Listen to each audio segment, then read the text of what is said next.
जिंदगी भगवान का दिया हुआ एक उपहार है, इसे यूं ही बर्बाद मत करो। जीवन में हमें कभी खुशी मिलती है तो कभी दुखों का सामना करना पड़ता है। जीवन ही एकमात्र ऐसा शिक्षक है जो परीक्षा पहले लेता है और उसकी शिक्षा बाद में देता है। श्री कृष्ण जगत के स्वामी हैं, वह कण कण में निवास करते हैं। छोटे से छोटे जीव के हृदय में ईश्वर का वास होता है। उस जीव को कष्ट का अनुभव होना ईश्वर को कष्ट का अनुभव कराता है, अर्थात किसी जीव को कष्ट देकर अपने ईश्वर को खुश कैसे देख सकते हैं। नमस्कार दोस्तों, राधे राधे, जय श्री कृष्णा। दोस्तों, मैं आप सभी का स्वागत करता हूं आज की इस वीडियो में। इस वीडियो को देखने के बाद आपके मन को शांति मिलेगी और आपके घर में कभी पैसों की कमी नहीं होगी। दोस्तों, अगर आपको यह वीडियो अच्छी लगती है तो आप हमारी वीडियो को लाइक कर सकते हो और हमारे चैनल को सब्सक्राइब भी कर सकते हो। तो चलो दोस्तों, वीडियो में आगे बढ़ते हैं। व्यक्ति को सदैव बुराई से बचकर रहना चाहिए। अगर कोई बुरा कर्म करता है तो वह कर्म उसको अपने जीवन में भोगना ही पड़ता है। जिस प्रकार बछिया झुंड में भी अपने माँ को ढूंढ लेती है, वैसे ही कर्म का फल आपको हजारों के भीड़ में भी ढूंढ लेगा। जो कृष्ण का दास हो जाता है वह अपने आराध्य से ऐसे दिन ना दिखाने की कामना करता है जिससे उसमें कभी गुरूर आ जाए। वह तो अपने कृष्ण का सेवक बनकर ही जीवन सफल बनाना चाहता है। कृष्ण अपने भक्तों को कर्म का मार्ग दिखाना चाहते हैं। वह कहते हैं, अपने कर्म समाज के प्रति और मानव कल्याण के प्रति केंद्रित करते हुए करो, बाकी फल की चिंता मत करो। उन सभी कर्मों को मुझे समर्पित करो। इस मार्ग को अपनाकर तुम मुझे प्राप्त कर सकते हो। जो दुष्ट लोग होते हैं वह कठोरता से ही मानते हैं। उनको समझाने के लिए कठोर व्यवहार करना आवश्यक है। अगर आपने जिंदगी की कड़वाहट को अपने जीवन में उतार लिया तो जिंदगी को जीत लेंगे। जिंदगी में दुख, दर्द, हंसी, खुशी कुछ पल के लिए होती है। इन परिस्थितियों में हमें ना घमंड करना चाहिए और ना ही निराश होना चाहिए। बुराइयां ढूंढने का शौक है तो शुरुआत खुद से ही कीजिए, दूसरों से नहीं।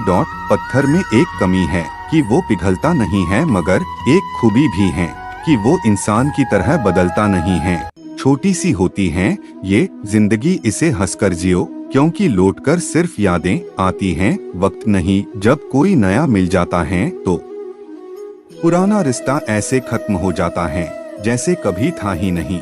जीवन की सच्चाई, आप कब सही थे ये कोई याद नहीं रखता, आप कब गलत थे ये सबको याद रहता है। सुदामा श्री कृष्ण के बाल सखा थे। दोनों ने गुरुकुल में एक साथ शिक्षा ली थी। सुदामा बेहद ही गरीब ब्राह्मण थे। उन्हें खाने के लिए भिक्षा का सहारा लेना पड़ता था।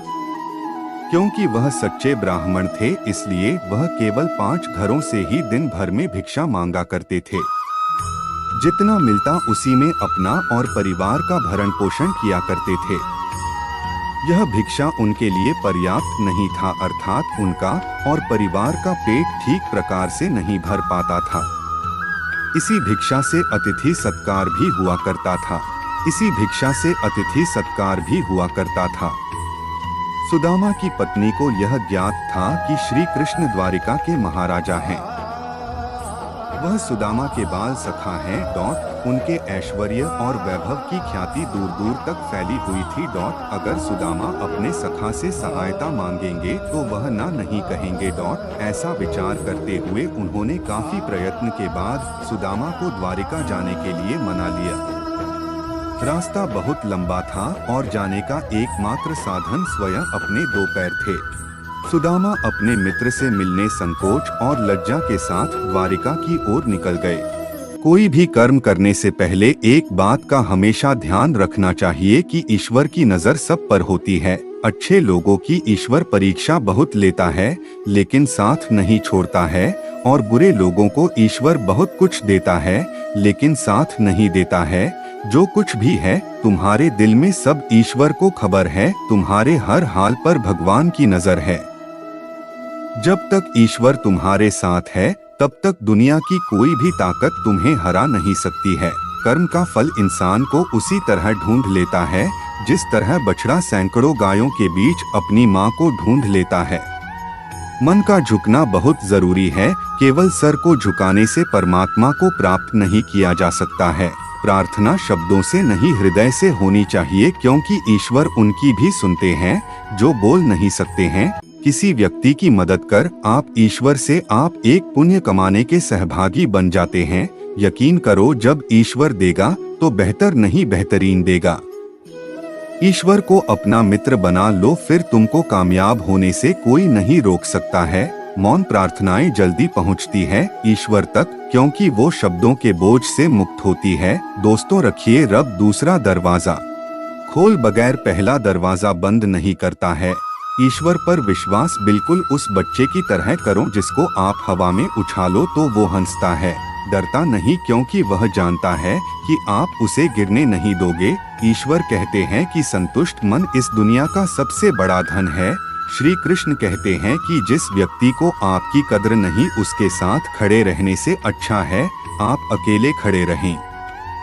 हर इंसान के जीवन में एक समय ऐसा जरूर आता है जब उसे सच्चे दिल से ये महसूस होता है कि इस दुनिया में ईश्वर के अलावा कोई अपना नहीं है।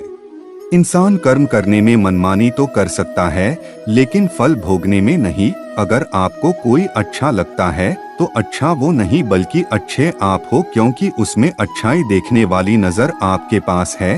कल की फिक्र मत करो, जिस भगवान ने आज तक संभाला है वो आगे भी संभाल लेगा। अपनी तरफ से पूरी कोशिश करो और बाकी भगवान को करने दो। ईश्वर के सामने जो झुकता है वह सबको अच्छा लगता है, लेकिन जो सबके सामने झुकता है वह ईश्वर को अच्छा लगता है।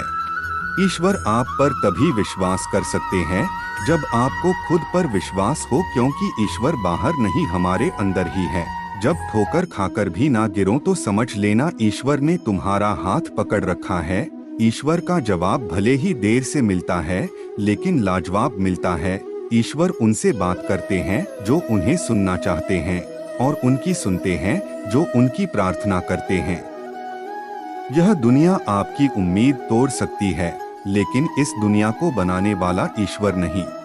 ईश्वर की न्याय की चक्की धीमी जरूर चलती है, लेकिन पिसती बहुत बारीक है। जब हम अपनी देखभाल ईश्वर के हाथों में सौंप देते हैं तो ईश्वर अपना सुकून हमारे हृदय को प्रदान करते हैं। यदि आपके पास सिर्फ ईश्वर है तो आपके पास वह सब है जो आपको चाहिए। ईश्वर हमारी परीक्षा लेते हैं और वो ही हमें उसमें पास होने की शक्ति भी देते हैं। ईश्वर पर आप तभी विश्वास कर सकते हैं जब आपको खुद पर विश्वास हो, क्योंकि ईश्वर बाहर नहीं हमारे अंदर ही है।